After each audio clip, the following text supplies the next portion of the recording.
call the work session to order. Roll call, please. Calhoun. Dempsey. Here. Fournier. Here. Crop. Here. McGarity. Here. Rick. Here. Yor. Okay. We will go ahead and move to public participation. This is the portion of the work session that we invite the public to address the commission. We ask that you come to the microphone, give us your full name and your residential address, and abide by our 3-minute rule. If there's anyone who would like to address the commission, come on up. Okay, seeing no one rushing to the microphone, we will go ahead and move on to city business. Item 4A, discussion of policing the downtown, but I'm on the wrong agenda. Riverfront Revitalization Project Financial Forecast. Thank you. So be it for item A. All right. Okay, so we'll go to Riverfront Revitalization Project Financial Forecast. Mr. Shipman, we'll let you take over for that one. Got it. So Danielle is here this evening, and she's going to go over the financial forecast, show you how we can pay for the Riverfront Revitalization Project. You should have a handout in front of you that is the 2025 through 31 forecast. And so she's going to be basing that presentation tonight off that. So Danielle, it's all yours. It's nice to see you again. So the handout you have in front of you is what's on the screen.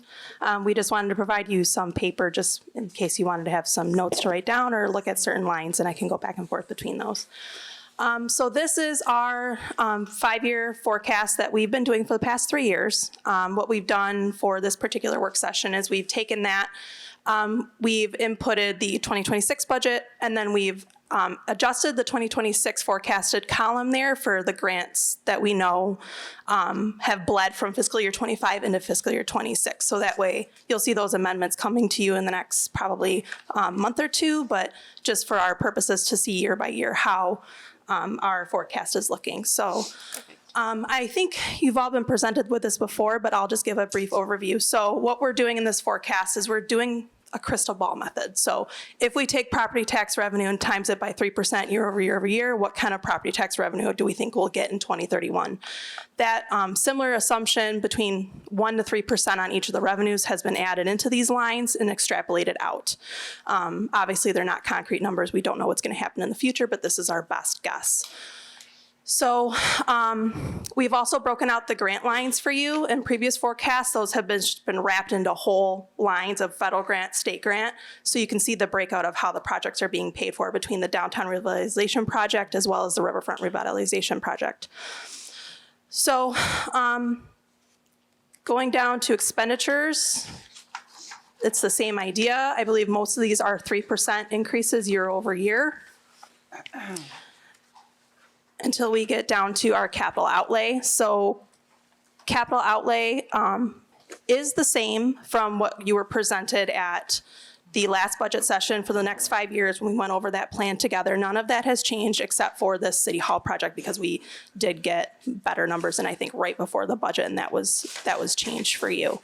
So you'll see that line in lines 57, 58 on the screen in the forecasted 27, 28. So the long and short of it is that if the city was to approve the purchase of the building tonight and then renovate that building at the $13.5 million that was discussed in previous sessions, the best way for the city to afford that is to actually bond out the project. Fund balance right now is sitting at, as of for 2025, it's unaudited, but we're almost done with our adjustments for that, is sitting at $13 million. So clearly we cannot pay that out of cash. It's just not possible. We'll go into a deficit. So bonding is the only option to do this. And the reason why we're recommending bonding is because if we look at, if I can scroll down here, sorry, I'm trying to do this while standing. At our fund balance policy, which if you recall was changed a couple of years ago, we set minimum and maximum thresholds of our fund balance policy to make sure that we're spending taxpayer money in accordance with what we receive and doing projects that we think are reliable and good thing for the city. So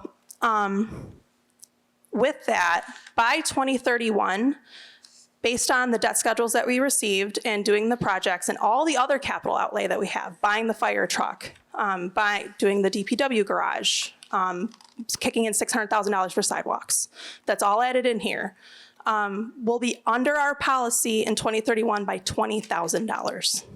So very, very close. So fund balance is still in a good spot. So at the end of 2031, we project to have about $11.7 million in fund balance. Now, the reason why that little negative is there is because in 2031, we have a expected outlay to the Major Street Fund to fund the Crocker Street Bridge project for $2 million. That's where that money's going in that year. So that assumes we didn't get any grants or anything. That would be the city match. That's assuming we do get a grant. Yes, it'd be the city portion of that grant. So if I was to take that away, we would be in a much better position. The reason why I would want to do that and just explain that to you is that our fund balance policy allows us to dip below the minimum for 1 year, showing in the next budget year that we go back up within the positive range. Right now, currently, we don't have $2 million worth of extra capital outlay planned in 2032. So most likely we would recover that fund balance in the next year. That's not shown on the spreadsheet because we only go out 5 years. The expected debt payment on the city bond was looking to be about $1 million a year for the next 20 years at 4.5%. So the city would take out $13.5 million for the project. 20 point what? 13.5. 13. Oh, I thought you said 20. Whoa. No. Okay. Well, the total bond would be 20, but that includes the water sewer that was discussed in the water sewer study. So we would do it all at once to save on bond issuance Combined. costs. Okay, that makes sense. 20 years, you're saying. Yeah, 20 years at 4.5%.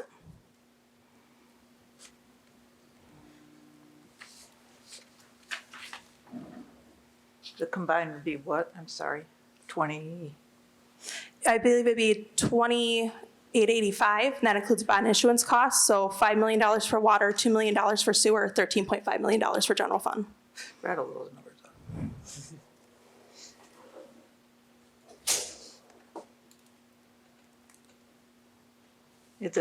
Is it a fixed rate of 4.5 or is it? I believe so, yes.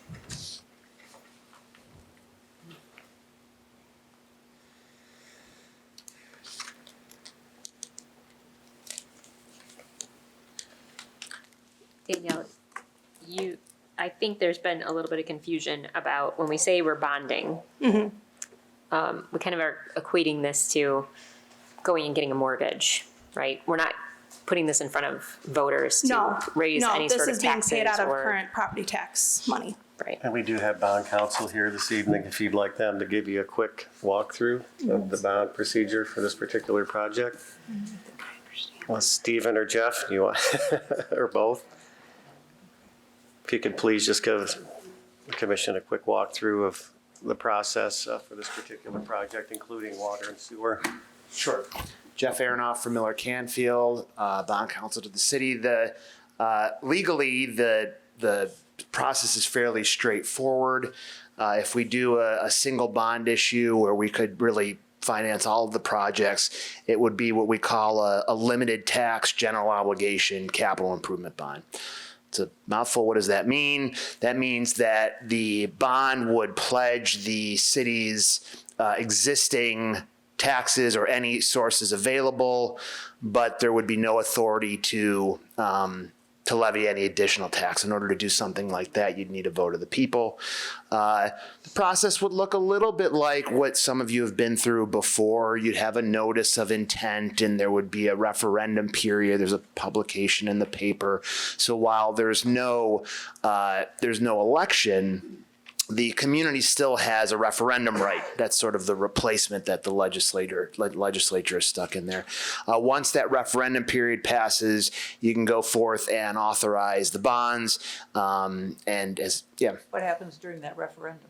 So there's a notice that's published one time in the sort of typical newspaper that the city uses for publications, and that starts the clock on a 45-day period during which if 10% of the registered electors of the city sign a petition to force a referendum, this otherwise non-voted bond issue goes to a vote.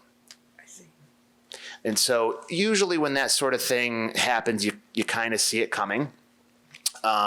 But really the thing we focus on there is just that time period. We have to wait that 45 days before you can move forward and sell the bonds.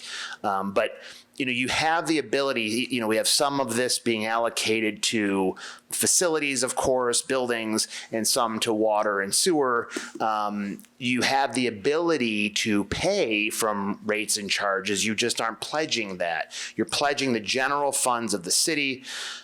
You remember we did our recent state revolving drinking water revolving fund transactions. Those were revenue bonds. You had to pay those out of rates and charges, and you had to make sure you were setting rates at a rate sufficient to pay the debt service. Here, you have the legal ability to use your rates and charges, but you don't have to. You don't have to set the rates at any particular level, and you can just use the general funds of the city to pay back the debt. Stephen, you have anything to add? No, I don't. I'm Stephen Haydock. I'm with Benzinski and Company. We're the financial advisors to the city. So I'm more of the numbers guy. If anyone has questions about interest rates or anything like that, I can answer those. 4.5% fixed? Yeah, so I used 4.5% as a kind of conservative estimate today. If we were to sell these bonds tomorrow, given the city's AA- credit rating, I would expect the bonds to sell for right around 4% or just under. So I used 4.5 to be conservative. I would much rather it come in low than come in high. And the interest rate's set on the day of the sale. So we would set a date and time for the bond sale, receive bids back from purchasers on that day for all of the bonds or none. So you would get bids from like a JP Morgan or a Robert W. Baird or a large financial institution like that, and they would buy the entire bond issue, and then they would turn around and sell them to investors. But on that day, the interest rate would be set, and we would close about 3 weeks after that, on which day the city would have all of the bond proceeds. Well, maybe it'll be a little less. When do we expect to have to go through the process? What are we looking at?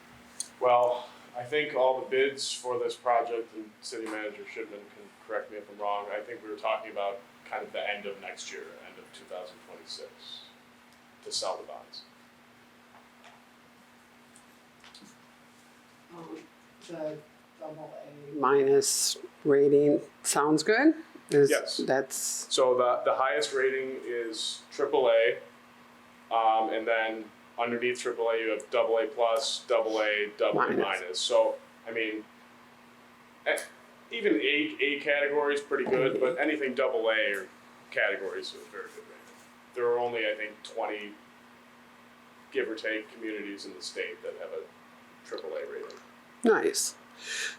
So for some of us, this is brand new conversations. Sounds solid, sounds good. What are the considerations or the concerns, or what things aren't you that we maybe haven't asked about yet that you think we should consider?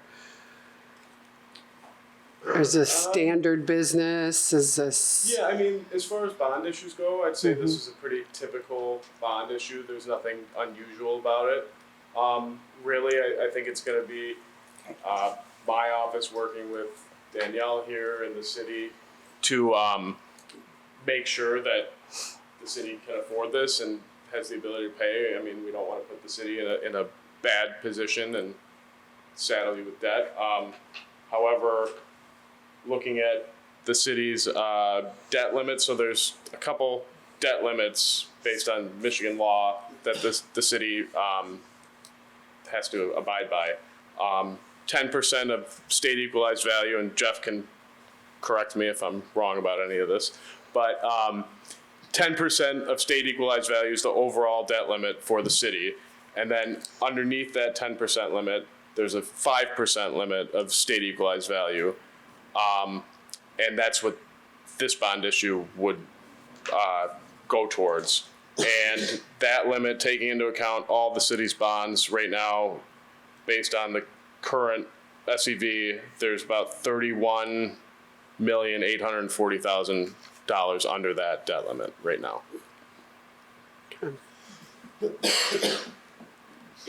So there's 31 million before you take out this bond or after? Before. Okay. So we already have 30. You mean there's $31 million worth of space of additional debt we can take out? Okay, Correct. just making sure. Yeah, and just to put a fine point on what Stephen said, that $31 million relates only to what we call capital improvement bonds, this type of bond, this limited tax general obligation bond. Your overall debt limit, presumably, is twice that, right? 60, so you have even double that in terms of overall space that you could use to issue bonds. And I think that's probably something that, you know, rating agencies and so forth look at. I'll add a word about timing. As Stephen indicated, while we might be looking at late next year for the bond sale, you know, we'll talk if the city decides to go forward, we'll talk to the finance team about timing of the other steps. So we talked about that notice of intent, where we have to have our 45-day referendum period. A lot of times we'll have the issuer, the city in this case, start that process, authorize the publication of the notice of intent early to get that 45-day referendum period out of the way, even though we may not be issuing bonds for many months after that.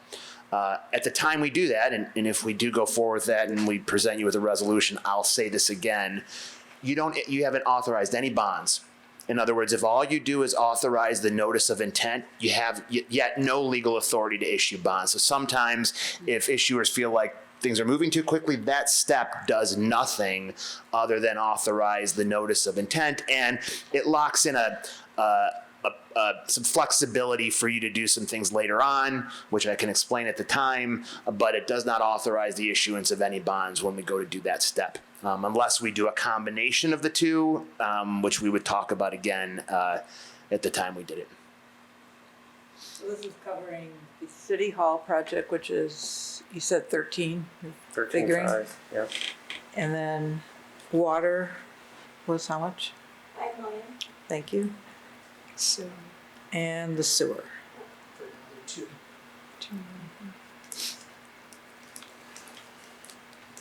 Can you just explain that 10% again? Is it 10% of the population, 10% of the last voting at the last election? You're talking about the petition requirement. 10% of the registered electors at the time.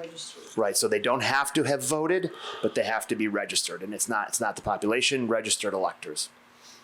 So if the Bureau of Elections received the petition, let's say there were, you know, however many signatures, it would then look at the most recent number of registered electors in the city, and it would measure whether they've met that threshold.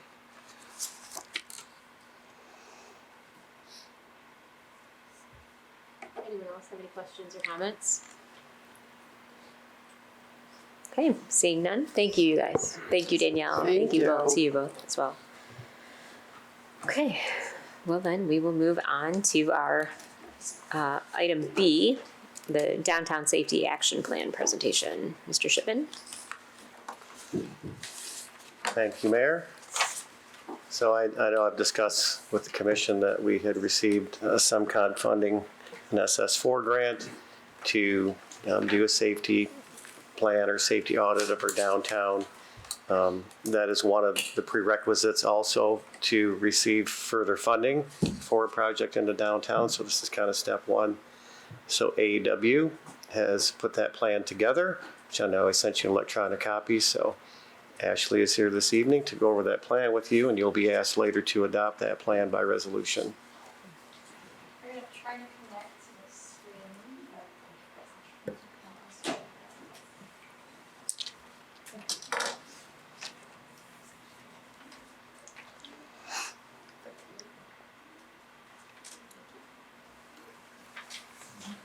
Thank you.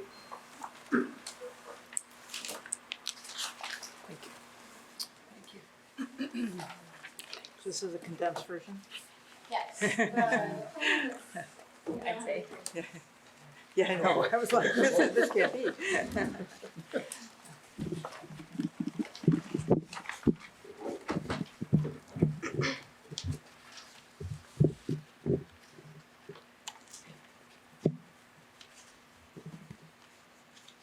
All right, so as Greg already mentioned, the city did receive a grant through the FHWA in late 2023 to perform a safety action plan for the downtown district. This was through the Safe Streets and Roads for All program through the FHWA, and that program has a couple parts to it. It has a safety action plan creation portion of the grant, a demonstration portion, which means you take items from this and you go and try them for a period of time, so it gives you construction dollars, but they are not permanent. And then they have an implementation portion of that grant, which is permanent. So to go for any of those construction dollars, you have to have this plan in place and adopted by City Commission to go for any of that grant money. And the last cycle that we know of right now for that grant money is next fiscal year. So we would be looking for commission to listen to what we have to say about the plan, take some time to review it, and then hopefully you will adopt it in your meeting tonight. So that way we can get everything packaged up for the FHWA by the end of October. That is in your grant agreement with them as well to meet that deadline of the end of October. So if something does come up, we do have a little bit of flexibility to bring this to another meeting if you so choose, but we only have until the end of October for that adoption. And you'll see as we go through, there's a timeline that kind of lays that out as well. And I forgot to also introduce, I have Alexa Sorensen with me. She did a lot of the work in the plan itself and pulled together the presentation, so she will be speaking on some of it as well. So for the table of contents, we're going to go through the overall schedule that we completed for the grant and also where you're at right now. We'll go through the community engagement efforts for the safety action plan, the overall process for the plan and the development of the plan, recommendations for the city to consider in the downtown district, and then some funding opportunities that I already mentioned a little bit of. We'll go over some more of those, and then the overall next steps for the city.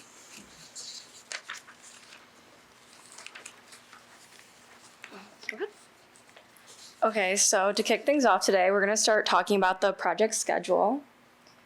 So here we put together a timeline of all of 2025 and like the process that we went through to get to this point today. So during the whole time, public and stakeholder engagement, that was during the whole process. We held a public survey that was posted online on the website. It was also posted here in a facility, and then it was posted on like social media and stuff like that. And that was from January 16th to February 17th. And we'll get into what we looked at with that data. We also held a public meeting, and then there was several stakeholder meetings just throughout the process to get their advice on what was going on within the project. During the data collection portion, this was from January to like mid-July, we collected a lot of crash data and traffic counts and signal timing. We were able to look at that and strategize on what we want to do and what that information was giving us to improve the overall downtown district. And then for the action plan, we provided a draft report that we started in January with the data that we had, and we submitted the report on March 31st. With the feedback from that, we started working towards a final report, which we worked on from like mid-April until we submitted it on July 31st. And then going forward on October 30th is when the final plans will have to go to FHWA. Anything else you want to hit on that one?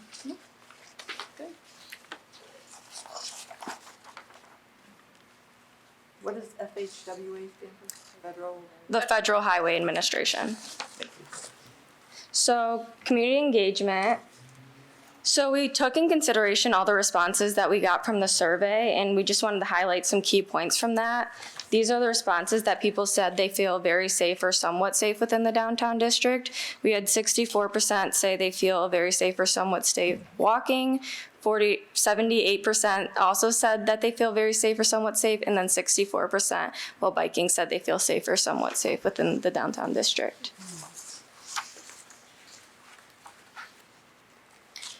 And then also within that survey, there was an option where you could write out your thoughts and like why you felt unsafe within the district. So we could look at that and see what we can improve from that. And these were just the key responses that we got. The lack of bicycle and pedestrian infrastructure, which we'll get to improving that later on in the presentation. Unsafe driving behaviors, the main one with this was speeding. Roadway design, this was some sight distance issues and short left turn lanes. And then pavement conditions, there was a lot with uneven pavement.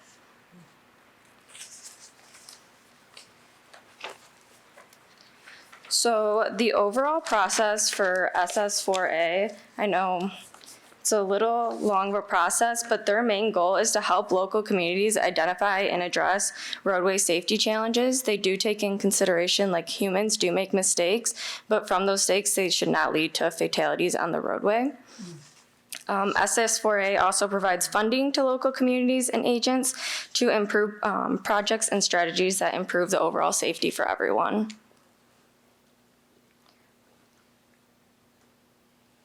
Yeah, we can go to that. So we took in consideration, we did a citywide crash analysis. We looked at everything just because some of the survey responses did cover this. We did pass along the information to get it to the right people that can help, but over this grant that we can't cover the state and county roads. So from the citywide safety analysis, I just highlighted here the main intersections with the most amount of crashes, with Groesbeck Highway and Cass Avenue having the most amount of crashes. So in total, there was 2,340 crashes within the past 5 years, and this is from January 1st, 2020 until December 31st, 2024. 1,556 of those were property damage only, and 8% of those were fatalities. The most common type of crash was a rear-end crash, accounting for 564, which is about 24% of the crashes. And there was 54% of crashes involved pedestrian or bicyclists within the city of Mount Clemens. So here we get into just the downtown district. I highlighted again the intersections with the most amount of crashes, with Cass Avenue and North Main accounting for 19 crashes within the past 5 years. In total, there was 313 crashes in the downtown district in the past 5 years, with 236 of them being property damage only, which accounted for about 75%, and there was 2 fatal accidents. Rear-end crashes were also the most prominent, with about like 18% of crashes being rear-end, and then 3 crashes involved pedestrian and bicyclists within the past 5 years in the downtown district.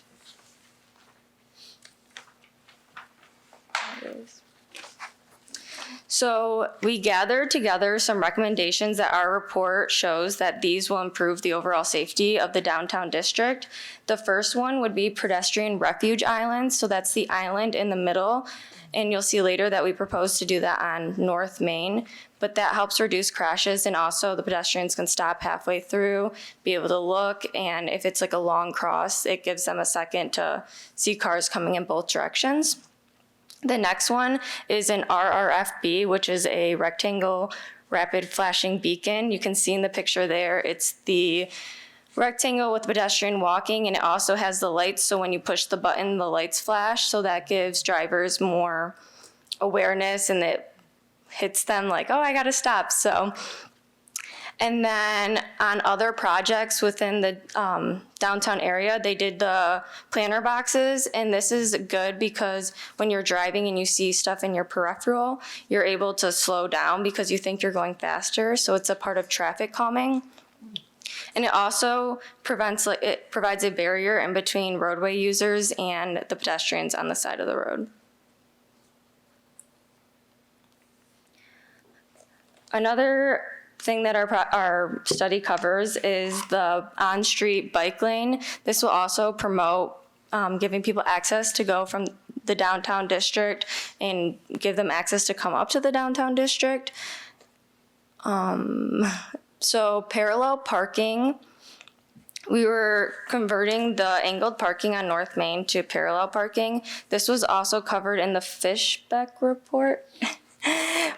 Yes, their parking study. But before we even took a look at that, with the amount of crashes on North Main that were backing out of parking spots and hitting other cars, that was one of our first thoughts that we had, is that has to be changed. And then another thing is adding backplates to signals. So as you can see on the picture, there's that black piece on the back, and then it has a reflective strip around. This improves the visibility of the signal, especially at night. It makes it more bright so you're able to see it. Signal improvements, this would be converting angle signals to a box band. This improves the overall visibility of the intersection, and it also adds more lights, and it reduces crashes by just making it more visible. And then the last one is a road diet, which will have one lane going in one direction, one lane going in the opposite direction with a center left turn lane.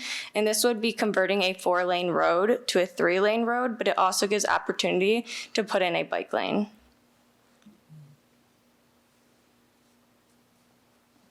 Sure. So with all of those recommendations, they are a little more generalized in the action plan to allow for the city to choose areas that are most important to them and choose to go about them in whatever fashion you'd like when pursuing grant opportunities. We did address, I believe, 3 different, we'll say, project areas that are standalone projects in the action plan. And the first one is North Main Street from Cass to Market. I'm hoping most of you have seen some version of this rendering before. It is from many years ago, and we did take it into consideration when pulling together this action plan, and we've added elements from the action plan to help push this rendering along and pursue funding. So this does convert all of the angled parking on North Main to parallel parking. It adds in a bike lane on both sides of the road.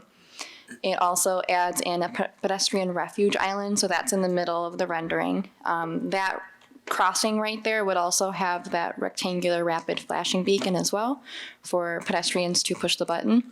There is not one shown on the, I guess, the right side of this picture, and so that's the north end of it. That would be evaluated during design because that is a little bit longer of a stretch where there is no crossing. But this potential design, this is just a rendering, does include many of the elements that are recommended in the safety action plan. For this project, portions of it are already being funded through the TIP program. So there is funding right now for the road rehabilitation portion of the project. And then we are pursuing other avenues that we'll get to a little bit later for all of the other elements of the project. So this is kind of the middle part. We're working from north to south. So now we are on Cass Avenue between North and South Main Street, and then also between northbound Gratiot and Walnut. So this would be an intersection we are recommending for signal work. So we would want to put a new signal in and then also change the overall layout of the intersection and the incoming street. So this is just a schematic right now. It would require an overall traffic study to make sure all of this worked, but it would help eliminate some of the backups that you have from specifically turning left onto northbound Gratiot. And then also it would address the proposed road diet on North Main with that boulevard option, and then also what you'll see next, the proposed road diet on South Main. So this is just a layout right now that we think fits for all of that. And if you did not pursue the road diets, and we think we are with some other funding, we would still recommend a signal improvement in this intersection. So coming to the southern end, South Main Street, this hits both the road diet. Go back to that one thing. Sure. So you would propose a signal. How do you road diet this thing?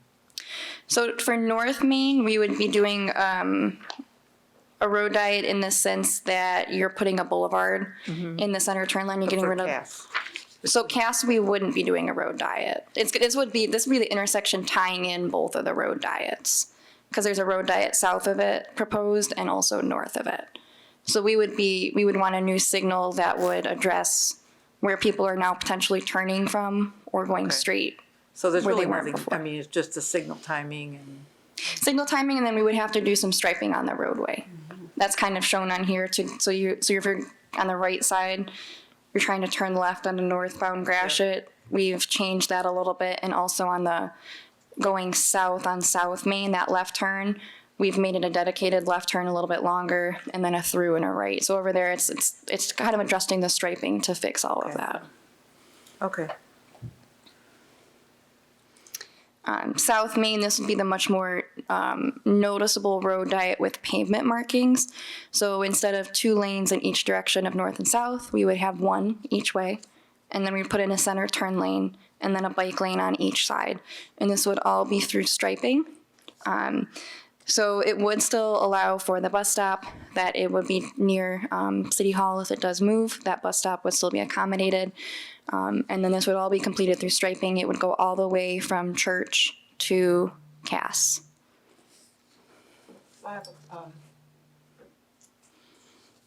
I'm looking at how you have a left turn lane there going onto Cass.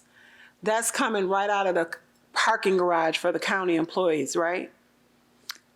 Yes, so they would turn right. That's thick at like 4:30 now. Yes. So this is purely a schematic, just for the plan.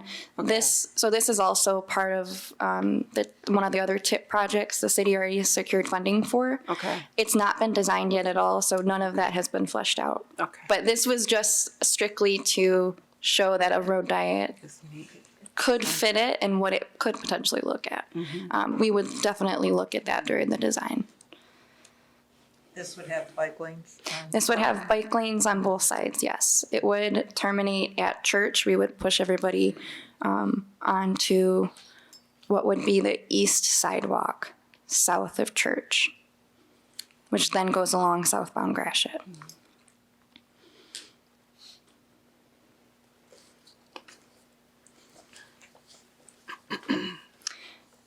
So funding opportunities, we've given you a lot of recommendations and projects, and there is a lot of money out there to help fulfill those projects. So by adopting this plan, there is a resolution that's required that we have to submit to the FHWA. And with that resolution, you are committing to a Vision Zero by 2035. That means your goal is to have 0 serious injuries and fatalities in the downtown district by 2035. And to complete that goal, you would have to adopt and then try to implement all of the recommendations that are in this plan. So to do that, we've pulled together some funding opportunities. So I've mentioned the TIP program. That's a transportation improvement program. That's the one at the bottom of the slide. The city has already secured both North and South Main some funding for that. It is not complete. It mainly addresses the roadway. So any other improvements to, like say the sidewalk areas or anything of that nature, other funding could be looked at, which we have already started that process. We've looked into a TAP grant, which is in your top right. That grant likes to address, we'll say sidewalk, walking hazards, other modes of transportation and transit. So we've already started the conversation with those folks. Other opportunities are the implementation grant, which is in your bottom right, through the SS4A. That is the FHWA's grant that helped put this action plan together. They open up in about April of next year, and then their applications are due in June. You find out about in July and August, and then you have your funding hopefully ready by the following calendar year. The CMAT grant, that's in the top left, that grant is good for your intersection signals. So that could be looked into for that intersection at Cass and Main Street that we discussed. And then there's also a highway safety improvement program that covers a lot of other elements of the plan that we talked about. So there's a lot of funding opportunities out there to help fulfill all of the recommendations in this plan. Not guaranteed, no. So next steps, we've given you a lot of information.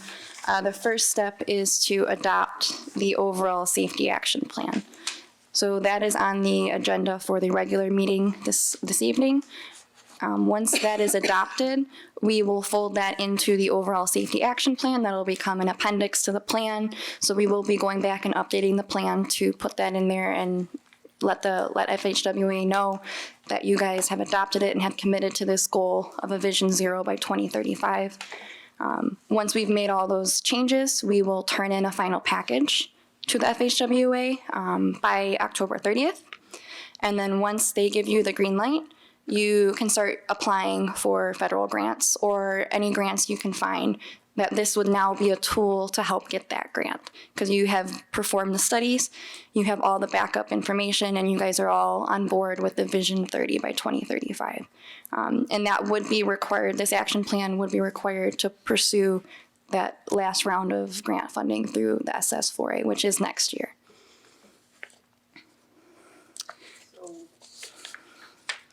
Obviously, with everything that's going on, we kind of need the grants in order to do this. So what if you were to receive some grants, but not all the grants? And are we committing to doing this until or we have out if we don't get all the funding we need? They can't come back at you if you don't do anything. But if you don't do anything and you apply, let's say 2035, you decide I have not done anything up until then and now I apply, you probably are not going to get the grant because you've not fulfilled your commitment. But you're not going, you're not going to.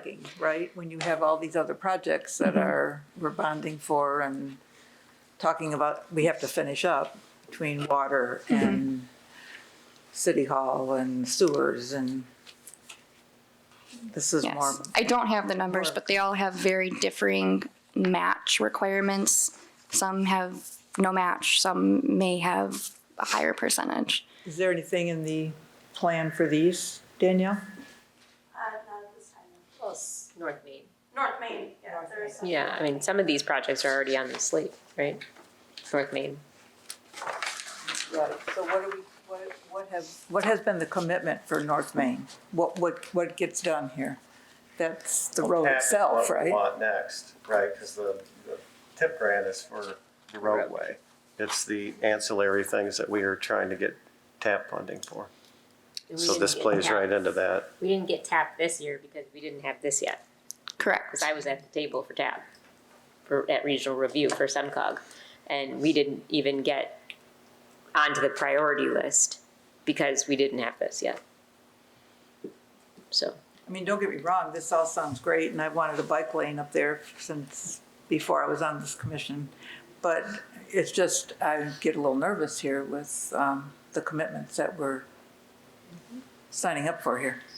But Like I said, this study is to get grant funding. That's what this, honestly, this is, obviously it's a good thing, but we know we can't pay for these things out of pocket. So this was done with grant funding to get more grant funding. So if we don't get that grant funding, then we will scale back accordingly? Sure. But I mean, you this can is, see the way that she's got this laid out, right? It's kind of made to Yeah. be done in pieces in different places, so it's modular. Okay, And this isn't necessarily a commitment of any kind. It's just the foundational piece we need to be in a grant asking position. Yes, and the way the wording is, you're committing to a goal. You are not committing to a set zero. You're committing to a goal of zero. So you obviously the human nature is to make mistakes. You can't stop everybody. So it's purely just a goal. And we also know that we are doing one thing already because we're doing North Main. right. So, by nature, if we adopt the plan, when you said if we did nothing, but we know we're not because we're doing North Main, right? So at least. That's in the budget already, we know that we've got that covered, Right. general fund and everything else that's. And South Main, yes. And TAP, right? So at this point, the stuff that's not in the budget is changing the lightings, the crosswalk things, the bike lanes, the sidewalks. Which fall under TAP. Right. And now we will have theoretically this in place, which makes us eligible to seek that TAP funding. So that's reassuring. And we're committing to a goal not a specific expenditure of resources at this point. Correct. Yeah, so currently for North and South Main, we have $2.5 million budgeted in 2027. Oh yeah, the Main Street Fund. That's the matching funds grant, right? Yeah.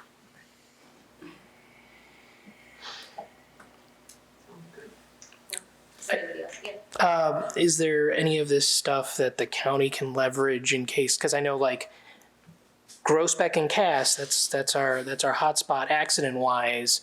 And is there anything the county can use from this information so they can seek out grant funding to change up the timing of the lights and whatever else? We did receive responses on both county and MDOT roadways. With the way our grant worked, the county also received a grant very similar to this, and so did SEMCOG. So we, very early on in the process of making the agreement, we had to be very specific and could offer no overlap. So any responses we received in those areas that are outside of the city's downtown district and roadway jurisdiction, all we did was forward them along. Okay. So we could not double dip in a way. But I know they had their own action plan they pulled together, and I believe that intersection was on there for signal improvements was a recommendation, if I'm not mistaken. I believe they received, they were one of the TAP. Yeah, we just did TAP. Sorry, it gets confusing. Tip, tap, whatever. And it's not a dance. And yeah, so I think the county was on the awardee list because there wasn't a lot of Macomb County municipalities on the list, but I do remember that the county was on it, so. So they were awarded. Yeah. Last year, like this year's funding. Yeah. That was the beginning of summer, we awarded that. Right? June? Yeah. Yeah.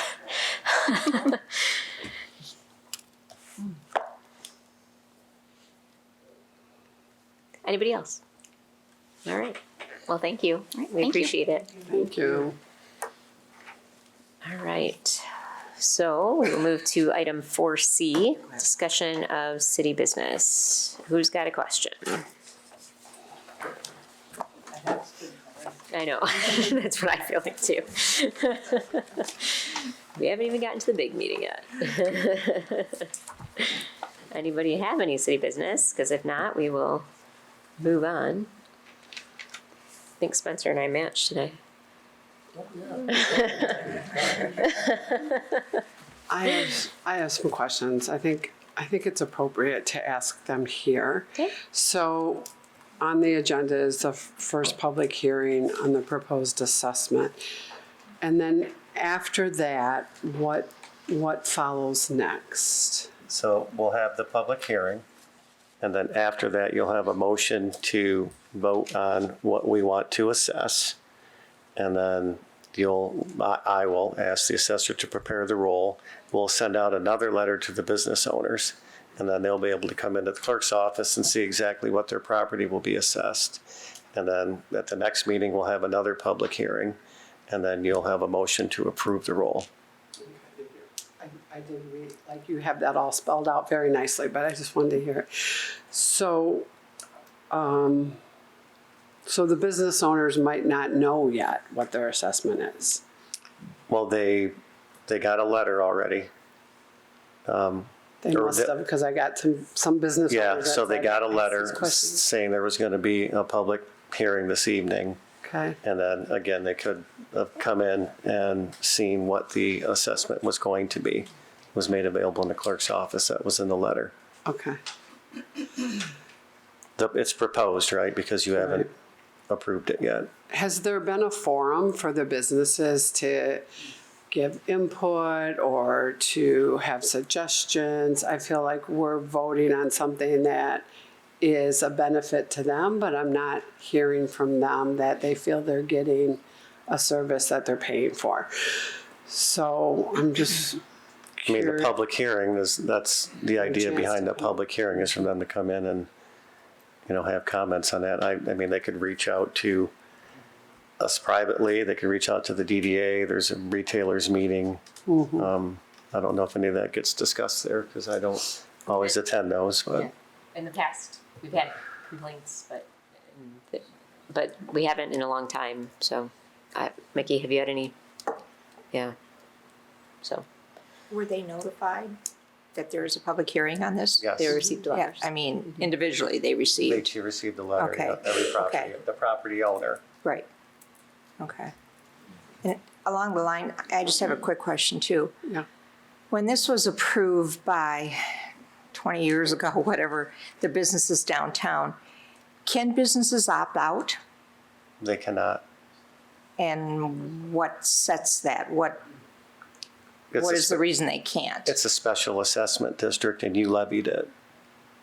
The But we have commission did different not, you, owners a now, is what commission, I'm- a commission set that, so, we actually were trying to find a way to do something with dumpsters, right? And so, one thing we looked at was a possible special assessment, and that would be something that you would design and you would implement, and that's what was done with this.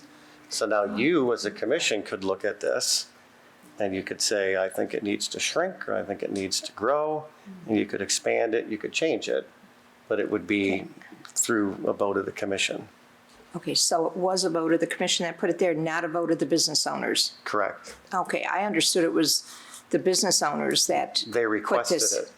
Okay, Yep, they requested it, and I know, the only one I know that had a business at the time was Mickey. Mickey, if you'd like to provide a little more You detail. have to turn on the microphone so that we can hear you on the video. But I I just think what wanna you're know, saying because- is it was several years ago and those businesses Have are not the businesses now. How it got started was as small businesses, as we were growing in our downtown, we didn't have time to take care of what was going on outside. And it was brought to us, the DDA started in '83. And at the time, you know, it's put on the property owner. It does trickle down into our taxes, or excuse me, into our rent for some. Some of the property owners just took it on. But, you know, the downtown has changed. We have many more businesses than we did. But typically, you know, having to shovel snow, having to clean up the front of our shops as we got bigger and busier, it was just difficult. And not everybody did. So sometimes you took care in front of your business, but your neighbors didn't. But you would sweep up theirs just to make it nice. Yeah. And that's how we started. And none of us at that time, we loved it because it saved us from having to work in front of our business and still take care of the inside. Sure. Yeah, the rationale is sound. I'm just feeling like the businesses now aren't taking their ideas, thoughts, complaints, whatever, to the right place to be heard, and yet we're voting on it. So I wondered if there was a place where we're listening to the businesses, send out a survey, whatever. But I think when people speak to a commissioner, they think you're going to take it you're going to speak about it at the commission meeting, which is what I'm doing. So the businesses that wanted it aren't the businesses that are here now, but these businesses may want it too. But I hear they're having a lot of questions or some criticism, maybe it's all compliments, you know, about what they get for what they pay. And so I'm just wondering before. Can I ask how many businesses have approached you? 5. Okay. I know in past, because I come to pretty much every commission, all of them, I should say, and I always found it odd, even though that was out there, that only a handful of people would come and voice their opinion about I mean, they it. typically just don't come to those places where they have a voice, right? I mean, I agree. They should. They should. It's on them, though. I mean, it's Right. there. But that and- doesn't mean I'm not going to ask about it. No, So- absolutely. And I think too, for some that have multiple, it's not just frontage. If they're on a corner, it can Yeah, be they pay three-sided. twice, So yeah. it's I heard totally that different too. for all. And I guess I can ask this during the meeting too. I'm just kind of wondering what the average is or what the range is. I mean, the assessments are a fair amount of money from It's what I by hear. footage. Yeah. per foot. But like, what's the average or what's the range? I haven't paid rent downtown for a long time. I know we, I heard as a 5,000, DDA, I heard 2,500, I don't know. I mean, it certainly varies, but I'm just, I mean, I those don't are the know what questions I have. average is, because like, you got a primary street price and you got a secondary street price. Some people just have primary. Yeah. Some people have primary and secondary, so it really depends on, so I mean, we could look at the last year's assessment roll, and I can divide it by the number of properties, it'll get you It's just a thought. somewhere I in don't- there. you know, but- it's just some of the thoughts that are going through my head, and who evaluates what we're getting for the price. Like I've heard people say, the streets aren't cleaned, or the person says, this isn't my priority, and I've gone up there a couple times and taken some pictures myself, just to see if what they're saying is true. But do we have a system in place that somebody can say, yeah, this is a really good thing that we're paying for, or that they're paying for, we're all paying for? I mean, it goes out to bid. The sweeping work goes out to bid, so we go out to bid and get the best price that we can Yeah. through But our are we bid getting the process. service for what we're paying? So if we do get complaints about the downtown, those not being clean, they usually would come into my office or the street department's office, and then we would deal with the sweeping company if that was the case. It's much better than it was at one time when we had our street sweeper. The machine he had was from the 80s, and he was still using it in 2012, 2015. Yep, Yeah. running out of I time. think we need to, Yes, yeah, sorry. this is an agenda item for tonight, so we can continue the conversation. Sure. Thank you.